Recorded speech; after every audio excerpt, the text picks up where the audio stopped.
할렐루야. 주의 축복이 여러분과 함께 하실 줄로 믿습니다. 양옆 앞뒤로 반갑습니다. 사랑합니다. 인사 나눌까요? 네.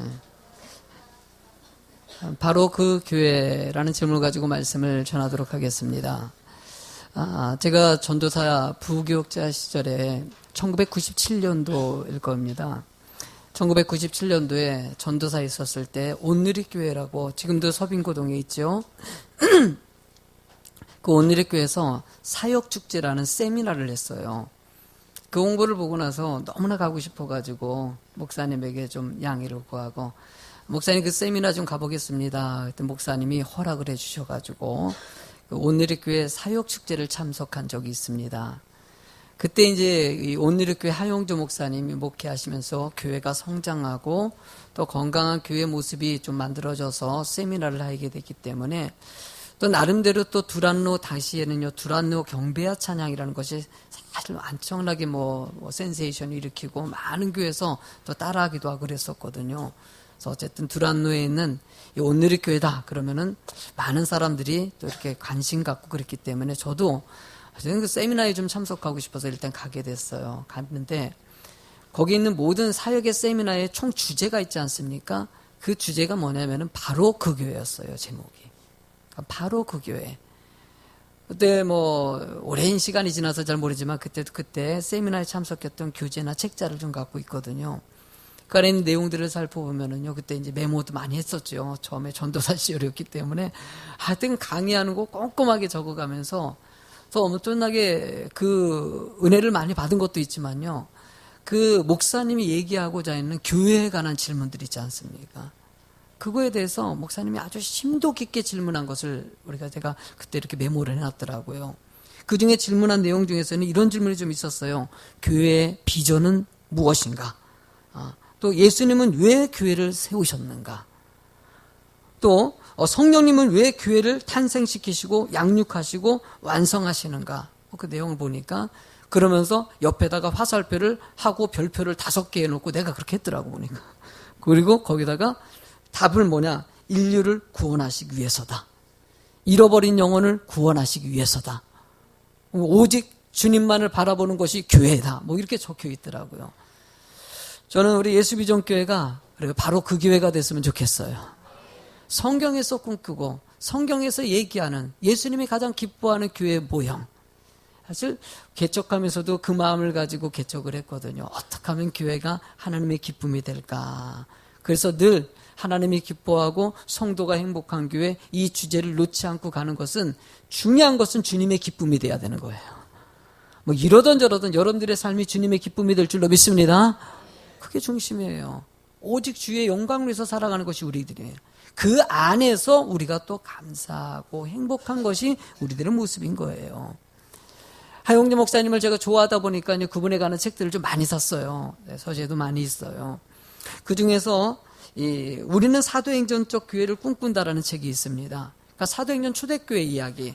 거기에 하용재 목사님의 옛날 처음에 믿음 어렸을 때부터 과정, 자신의 물은 꼭 자서전 같이 써놨어요. 그래서 어렸을 때부터 가정이 어땠고 상황, 부모님은 어땠고, 참 믿음의 부모님을 두셔가지고 은혜 가운데 신앙생활을 잘 가서 좋은 영향력 미친 목사님이셨던 거예요. 그 책을 딱 읽으면서요, 중간에 뒤에도 나와 있지만은요, 그 얘기의 흐름 가운데 가장 중요한 것, 이 목사님이 얘기하고 싶은 것, 사도행전적인 교회는 어떤 것이냐. 거기는 일단 10가지를 갖다 축소해서 나왔습니다. 10가지의 내용이 뭐냐면은요, 하용재 목사님이 얘기하는 우리는 사도행전적인 교회를 꿈꾼다. 첫 번째로는 성령 사역하는 교회. 오직 성령님이 중심이 되는 교회. 두 번째는요, 서로 통용해서 예수 공동체를, 그러니까 통용한다는 것은요, 서로 물건을 나눴다는 거 있지 않습니까? 서로 가족이 됐다는 것이에요. 가족 공동체를 이루는 거, 이렇게 합을 쓰죠. 세 번째로는요, 기적이 일어나는 교회. 성령의 능력이 있으면 기적이 늘 나타나게 돼 있어요. 네 번째는요, 고난 속에서도 복음을 전하는 교회. 다섯 번째는요, 물질을 기쁨과 감사하는 마음으로 나누는 교회. 여섯 번째는요, 거룩하고 오직 주님만을 바라보는 성결한 교회.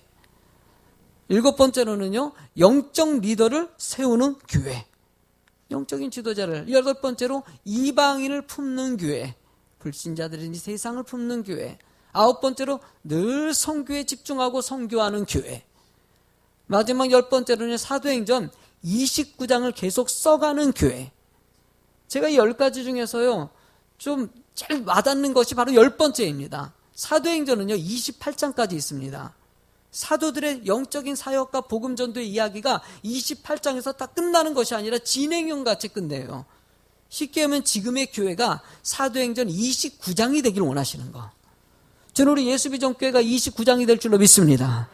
초대교회의 놀라운 역사의 부흥의 현장이 지금 예수기존교회에 이어져 가지고 끊임없이 이웃을 내 몸같이 사랑하고 복음을 전하고 증거하는 교회의 비전을 가진 거. 저는 해마다 창립주일이 되면 사도행전 말씀을 전했어요. 42절부터 47절까지 전했는데 늘 좀 뭉뚱그려서 했죠. 그런데 이번만큼은요, 그냥 주마다 바로 그 교회의 비전을 놓고 단계마다 초대교회 모습들을 좀 세밀하게 좀 접근하려고 그래요. 그래서 오늘은요, 42절의 말씀을 놓고 우리가 어떻게 하나님의 교회가 세워져야 될지 중심적으로 살피고 여러분들이 그 교회를 합력해서 만들어갈 줄로 믿습니다. 일단 첫 번째로는요, 성령님이 임하는 교회가 돼야 됩니다. 성령님이 임했을 때 하나님께서는 우리에게 능력을 주시고 그 능력 가운데 교회가 세워지길 원하셔요. 그래서 늘 놓지 말아야 될 것은요, 능력을 주시는 성령님이 계시다는 거. 내게 능력 주시는 자 안에서 내가 모든 것을 할 수 있느니라. 첫 번째로 바로 능력을 주시는 성령님. 능력을 주시는 성령님의 이야기를 본문에 사도행전 1장 8절 우리 너무나 잘 아는 말씀이죠. 크게 한번 읽어보세요. 오직 성령이 너희에게 임하시면 너희가 권능을 받고 예루살렘과 온 유대와 사마리아와 땅끝까지 이르러 내 증인이 되시라 하시니라. 예수님께서 부활 승천하시기 전에 마지막으로 약속하신 말씀, 오직 성령이 너희에게 임해야 된다는 것이에요. 이 말씀을 들었던 당시의 제자들과 또 많은 사람들이 모여가지고, 지난주에 말씀드렸죠, 모여가지고 오로지 기도하기에 힘썼다는 것이에요. 늘 기도하면서 하나님의 약속을 기다린 것이에요. 성령의 임재를 간절하게 기도하면서 오직 기도했다는 것이에요. 이렇게 기도했더니만은 사도행전 2장 1절서부터 마가다락방에 모여가지고 또 기도했어요. 하나님 앞에 간절히 120문도와 간절히 기도했더니만 사도행전 2장 4절의 말씀에 하나님이 약속한 일들이 벌어집니다. 그들이 다 뭘 받았어요? 성령의 충만함을 받고 성령이 말하게 하심을 따라 다른 언어로 말하기 시작했다는 것이에요. 성령의 임재를 간절히 사모하고 기도했을 때 성령의 임재하고 성령님이 말하게 하심에 따라서 움직였다는 거예요. 하나님은 그 역사가 이어져 가지고 주의 교회가 세워진 것이에요. 하나님은요, 교회가 성령의 역사가 계속적으로 진행되는 은혜의 교회가 되기를 원하시는 거. 여러분들 성령님은 우리와 함께 하신 걸 믿으십니까? 지금도 예수비전교회를 성령님이 인도해 주십니다. 왜? 이 교회가 하나님의 교회이고요, 성령님이 이끌어 가시기 때문이라는 거예요. 요즘에 영화 하나가, 저에게 좀 바울이라는 영화가 있어요. 이번 주는 제가 광고를 좀 못했는데 다음 주까지 보니까는 올 연말까지 한다는 얘기죠. 여기 검단의 메가박스에서 영화 하더라고요. 주일날이 4시 반인가 5시 이렇게 영화가 있더라고요. 다음 주는 전성도에게 제가 예고편을 보여주면서 같이 한번 영화 좀 봤으면 좋겠어요. 같이 우리 영화 보러 갑시다. 다음 주에 가서 다 한번 영화를 보고, 근데 그 영화 예고편을 보다 보니까는요, 바울 사도의 가장 중점적인 오직 주님 만나고 은혜 가운데 살면서 죽으면 죽으리라는 믿음, 살아도 주를 위해 살고 죽어도 주를 위해 살고 오직 주님께 맡겨서 사는 바울 사도의 그 은혜의 삶을 영화로 만든 것이죠. 제가 예고편만 봤는데도요, 그리고 주변에서 얘기한 얘기만 들었는데도 너무나 은혜가 되는 거예요. 목사님, 내가 목사이지 않습니까? 그러다 보니까는요, 하영주 목사님 볼 때마다 나도 저렇게 좀 살아야 되는데, 바울 사도 보면서 저도 저렇게 살아야 하는데, 그냥 그거 볼 때마다 솔직히 부족한 게 너무나도 드러납니다. 왜 이렇게 부족한 게 많고 그냥 못하는 게 많은지. 이번에 여러 가지 이 말씀 준비하면서요, 많은 부분에서 회개하게 하시더라고요. 그래도요, 제가 기본기는 있어요. 오직 그래도 맡겨야 된다. 맡겨야 된다. 할렐루야. 교회를 개척할 때요, 우리 형님하고요, 서로 등을 돌린 적이 있었어요. 왜 돌냐냐, 개척을 할 때 제가 너무나 부족한 게 많아가지고 어떻게 개척할지 모르지 않겠습니까? 여러 가지 교회를 연구하긴 했어요. 그렇지만 딱 한 가지, 이 예수비전교회만큼은 오직 주님이 이끌어가는 교회. 오직 주님이. 그래서 어차피 가진 것도 없고 여러 가지 환경에 있을 때 뭐 내가 가지고 있는 거 다 하나님께 드리고 개척한 거 아니겠습니까? 이렇게 세울 때 그냥 뭐 친척을 의지해야 되죠. 맞아. 친척이 도움받는 거 중요해요. 근데 친척들에게도 연락 안 하고 가족들에게 일단 연락을 안 했어요. 그러니까 기도만 하면서 가자. 그래서 뭐 어떻게 둘이 소식 알리게 된다 알지만은 일단은 오직 주님만 바라보자. 하나님이 이 교회를 이끌어 가실 것이다. 필요한 건 거기서 채워주실 것이다. 이 믿음으로 교회를 개척하면서 시작을 했어요. 어렵더라고요. 정말 어렵더라고요. 쉽지 않았는데도요, 일단 시작하는 마음은요, 그렇게 시작했더니 하나님께서 만날 사람 또 만나게 하시고, 아무튼 뭐 이 거맘이 연고가 없는 데 아닙니까? 전혀 들어보지도 못했던 땅이 거맘 땅이에요. 근데 여기서 하나님께서 만날 사람 만나게 하시고, 또 하나님께서 귀한 성전도 이렇게 허락해 주시고, 하나님이 11년 동안 여러 가지 과정을 통해 가지고 이렇게 여러분과 함께 예배 드릴 수 있는 예배 초소가 된 것이 하나님의 놀라운 은혜이시고요, 축복입니다. 순간순간 맨 처음에 먹었던 마음이 있어가지고 오직 주님께 맡기겠다 그런데 순간순간에 연약해서 낙심하고 근심했던 부분이 한두 분이 아니에요. 그래도요, 다시 하나님께서 기도하게 하시고 다시 첫사랑의 마음을 회복하게 하시고, 그래도 주님께 또 맡기고, 올 연말도 그런 것 같아요. 순간순간 여러 가지 방법을 통해 가지고 하나님이 특히 이번에 다니엘 기도회가 컸었던 것 같아요. 하나님께 많은 부분에 대해서 회개하게 하시고 깨닫게 하시더라고요. 하나님께서는 여러분들을 지금도 사랑하십니다. 그 능력이 임하길 원하시고요, 우리는 부족하더라도 주님께 또 맡기는 것이에요. 또 맡기는 것이에요. 이렇게 맡겼을 때 하나님의 역사를 이루십니다. 당시 초대교회 어떤 역사가 있었습니까? 사도행전 2장 41절의 말씀을 보니까요, 그 말을 받은 사람은 세례를 받음에 말을 받은 사람은 세례를 받음에 이날의 신도의 수가 몇 명이 됐다? 이게 뭡니까? 베드로가 성령의 임재함을 받고 나서 그 능력 가지고 나가가지고 너무나 막 뜨거워지는 거예요. 원래 성령 충만해지면요, 막 뜨거워집니다. 하용조 목사님이 쓴 그 사도행전적 교회 그 중간에 보면요, 자신의 어머니를 표현했는데, 어머니가 교회 갔다 오면은요, 손이 막 불이 된대요. 빨개 가지고 오는 거예요. 그러니까 손뼉을 하니 찬양을 했다는 거예요. 그리고 엄마가 이렇게 안아주면은요, 뜨거움이 전달이 됐대요. 그러니까 하용조 목사님이. 그 엄마의 그 열기가 느껴졌대요. 그러니까 교회 갔다 오면은 그게 엄마가 엄청나게 주님만을 의지하고 찬양하고 왔다는 게 이게 느껴질 정도로. 성령 충만해지면은요, 막 열정이 생깁니다.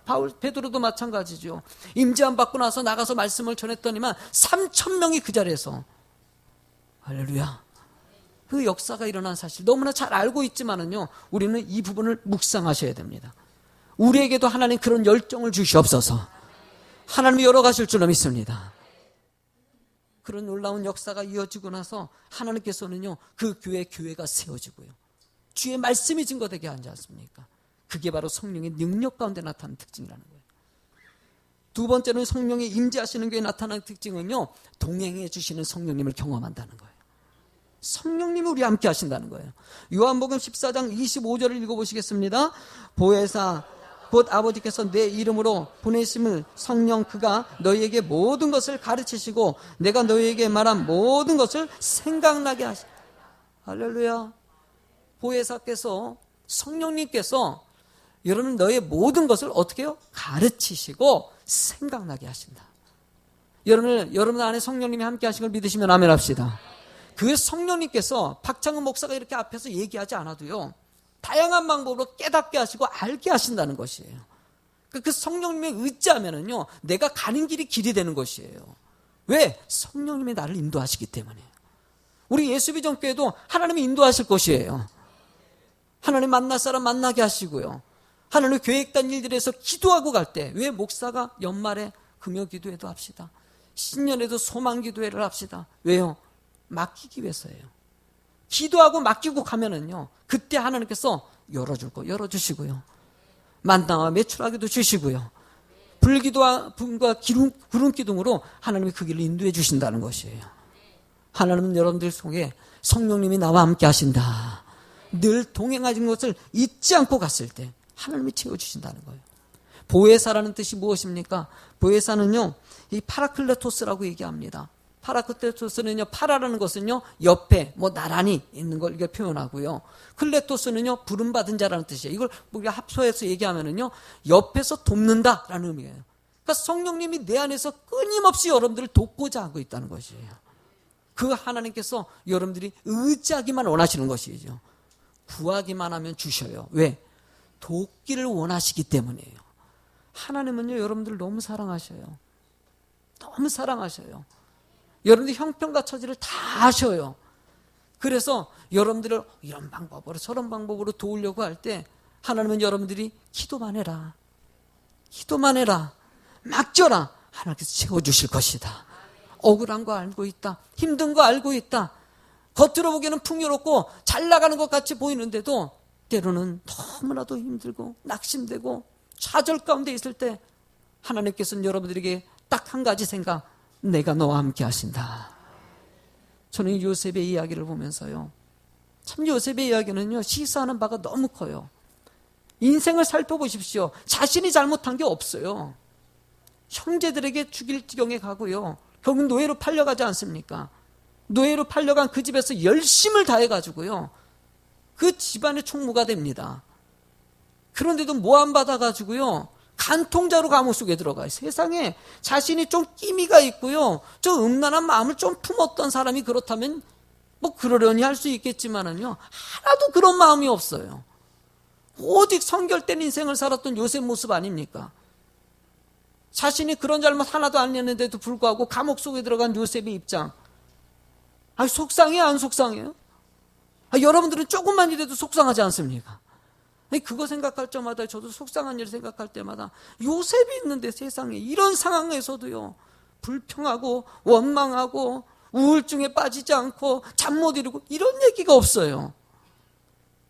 그래도요, 힘든 건 힘든 거예요. 감옥 속에 있다 보니까는 이 감옥에 이 정치인이 들어온 거예요.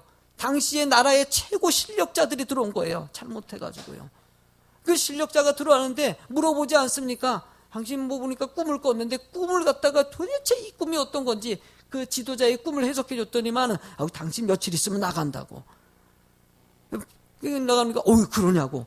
그럼 내가 진짜 나가면은 너무너무 내가 그 고마움을 보답하겠다고. 그러니까 그때 요셉이 뭐라고 얘기합니까? 나가면은 나 좀 풀어달라고. 나 억울하다고. 이렇게 얘기를 하지 않습니까?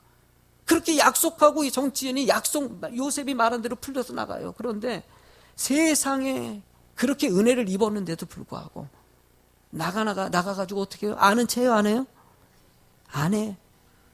우리 성도님들 한대네. 우리 성도님들 할 거야. 나래도 할 것 같은데 이 참 못돼 처먹었어. 죄송합니다. 자꾸 내가 격해지네.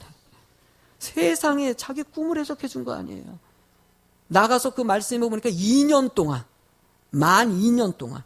그러면 요셉은요, 감옥 속에서 그 비참한 곳에서 얼마나 세상에 얘기해 주겠다 그랬는데 나가지고 아는 체도 안 하고 1년, 2년 동안. 이 정도 되면은요, 대부분요, 잠 못 이루고요, 원망하고요, 불평하고요, 세상이 저런 왼손 욕했을 거예요. 나래도 욕했을 거예요. 근데 욕 한마디도 안 하고요, 그냥 묵묵히 기다립니다. 그랬더니 그 왕이 꿈을 해석하면서 그 관원장이 맞아, 요셉이 꿈을 이렇게 해가지고 풀려나지 않습니까? 그러니까 그 정치인은 풀려줘가지고 은혜를 잊어먹고 산 것이에요. 도대체 왜 요셉이라는 사람은 이렇게 외면당하고 너무나 비참한 순간이 오고 정말 우울증에 빠져도 수십 번 빠졌을 사람인데도 왜 그런 근심과 염려 없이 살았을까? 답은 딱 어딘 줄 아십니까? 여러분, 창세기 38장 29절입니다. 한번 읽어보세요. 뭐라고 써요? 시작. 여호와께서 요셉과 함께 하심이라. 여호와께서 그의 범사에. 답은 딱 한 가지예요. 누가 함께 하셔요? 하나님이 함께 하신 거예요. 세상의 사람들에게는요, 늘 실망당하는 것이 여러분 아닙니까? 물질을 통해서 실망당할 때가 얼마나 많이 있습니까? 명예를 통해 가지고 여러분들 이런 일에 대해서 여러분들이 예외가 어디 있겠습니까? 하나님은 여러분들이요, 그것을 뛰어넘는 믿음이 되기를 원하시는 거. 그 사람을 갖다가 하는 것이 아니라 누구를 바라보면 해결됩니까? 하나님 바라볼 때 해결된다는 것이에요. 사람을 보며 세상을 볼 때 만족함이 없었네. 사람을 보며 세상을 볼 때 만족함이 찬양만 할 게 아니라, 찬양만 그렇게 할 게 아니라 만족이 없다는 것도 인식하세요. 오직 누구만이 답이다? 하나님이 답이다. 여러분들 성령의 능력 가운데 살아가는 사람이 이런 특징이 있다면요, 두 번째로는요, 말씀이 살아 움직이는 교회가 되길 원하십니다. 42절의 말씀을 크게 읽어보겠습니다. 그들이 사도의 가르침을 받아 서로 교제하고 떡을 떼며 오로지 기도하기를. 할렐루야. 저 이 말씀이 너무나 은혜가 됩니다. 왜? 초대교회 시작점인데 일단 첫 번째로 가르침을 받았고요, 그 다음에 그 말씀 들었더니만 서로 교제했지요, 그리고 떡을 뗐지요, 또 기도하기를 힘썼다는 것이에요. 이게 교회의 시작이고요, 너무나도 중요한 부분입니다. 첫 번째로 여러분들 일단 말씀을 배우는 교회가 되어야 됩니다. 말씀을 잘 배우세요. 이 시간에도 주일날 설교라고 생각하는 것이 아니라 말씀을 잘 배우는 자가 되어야 되는 것이에요. 말씀이 살아서 움직이는 교회가 될 때 하나님께서는 그 교회를 통해서 역사가 나타납니다. 성도들도요, 여러분들 아는 것 같은데도요, 삶을 보면은요, 너무나도 부족한 부분이 많이 들어요. 제가 다니엘 기도에 21일 동안 성도의 입장에서 앉아가지고요, 말씀에 참 집중했어요. 21명의 강사진들이 나와가지고 말씀 전할 때 저도 여러분들의 입장에서 또 성도에 앉아가지고 기도하고 말씀 사모하면서, 하나님, 저도 기도하는 거, 하나님 오늘 말씀을 통해서 은혜 주십시오. 이 부족한 목사 이 말씀 듣고 깨닫기를 원합니다. 그러고 나서 순간순간 은혜 주실 때마다 나름대로 휴대폰에 메모도 하고, 은혜 깨닫고 나서 나중에 또 그 말씀을 한 번 더 듣고 싶어가지고 또 듣기도 하고. 왜요? 알아야 돼요. 박 목사 너 신대원도 다니고 나름대로 세미나도 다니고 여러 가지 배우는데 너 그것 때문에 그런 거 아니야. 더 깨달아야 돼. 하나님이 말씀하는 게 들려요. 그래서 말씀 듣고요, 깨닫게 하시고요, 회개하게 하시고요, 주님 바라볼 수 있는 시야를 다시 열어주시더라고요.